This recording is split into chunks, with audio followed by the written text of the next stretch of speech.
سالم من سالم لابوكونيه، حمدي فتحي يعلقها لعفروتو في منتهى الخطوره، عفروتو خطيره، جول جول جول، عفروتو يطلع من فانوس دمنهور، يعني الراجل جاب في النادي الاهلي بص ما جريش، عفروتو عفروتو عفروتو. دمنهور يفاجئنا بجون بعد اقل من ربع ساعه من بدايه الشوط الثاني، وحاله فوضى دفاعيه لعيبه نادي الاهلي يستغلها مصطفى محمود عشان يسجل في مرمى اكرامي. 1-0 بالتمريره الحلوه اللي عملها لعيبه الوسط، وصلوا بيها مصطفى محمود عفروتو، واكرامي اللي راح قفل الزاويه الضيقه وحطها له في البعيده، هنشوفها مره تانية في الاعاده. عموما 1-0 لدمنهور. وقلنا اللي كان متابع 45 دقيقه دكتور احمد عاشور مستني ينهي شوط اول بتعادل بدون اهداف، ويبدا بلعيبه من اللي بره اللي عندها القدرات زي عفروتو او حماده الغنام، وفعلا الراجل نفذ السيناريو والكلام اللي احنا كنا بنقوله او نتوقعه مع اللي بيتابعه، ويسجل عفروتو. ادي عفروتو يعني مشهد برضه مؤثر.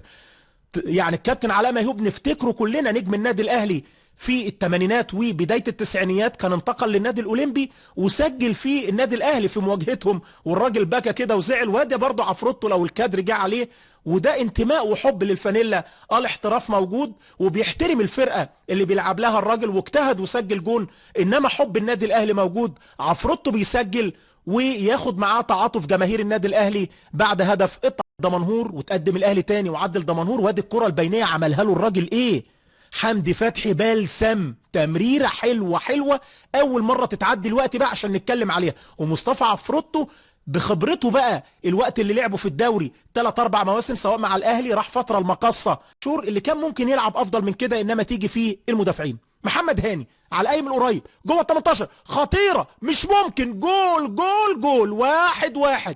هنشوف تاني التعادل للنادي الاهلي مع الدقيقه 87، كأن الكوره ما كانتش عايزه تدخل، انما يحلوا المشكله ويحلوا حاله التكتل الدفاعي. لو عدينا اكتر من 17-18 لعيب داخل منطقه الجزاء، مؤمن زكريا اللي بيسجل، وتيجي في المدافعين عشان النهارده يرجع بالتعادل للنادي الاهلي. هنشوف اللعبه مره تاني كابتن وائل جمعه، وهنشوف الحكم بيتكلم ولا حد واقع. احمد خطاب للمره الثانيه اللي وقع من دقيقتين، انما محمد هاني هي اللعبه، والكره عبد الله السعيد عدت، وبيتر هو اللي بيسدد على فكره، بيتر، انما مؤمن زكريا كان قريب منه اللعبه. وادي بيتر بيتر بيتر، قلنا مؤمن زكريا انما بيتر ايبي هو اللي بيسجل هدف التعديل.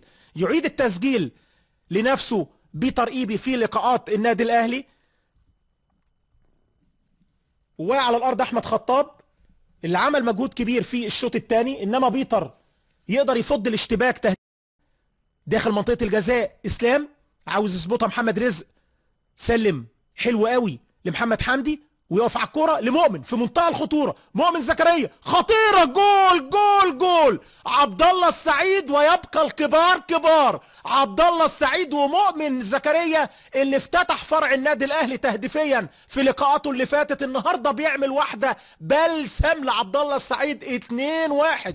الاهلي خلال يمكن اكتر من 85 دقيقه مش قادر يفك الطلاسم ولا الشفره الهجوميه، انما يقدر عن طريق بيتر وعبد الله السعيد ان هو يسجل جونين مع الدقايق الاخيره. 2-1 عبد الله السعيد وبيتر ايبي. انما شوف الحكايه من اولها، من اول رزق من بره قلنا عملها كويس قوي لمحمد محمد حمدي، ومحمد حمدي يمشي مؤمن داخل ال 18. ادي مؤمن اهو، والراجل وقف كويس قوي وصور كده اللعيبه جوه المنطقه وشاف مين اللي فاضي، وادى عبد الله السعيد اللي بيحطها في المرمى. هدف غالي للنادي الاهلي. شايفين فرحه اللعيبه بعد ما اتأزمت الدنيا عليهم تماما، وكان متقدم دمنهور لاخر تقريبا 5 دقائق، انما كان ليه راي تاني فراوده الاحمر عن طريق بيتر ايبي وعبد الله السعيد. 2-1. انما كل تحيه وتقدير للاعيبه دمنهور طوال الوقت اللي احنا لعبناه، حتى لو كان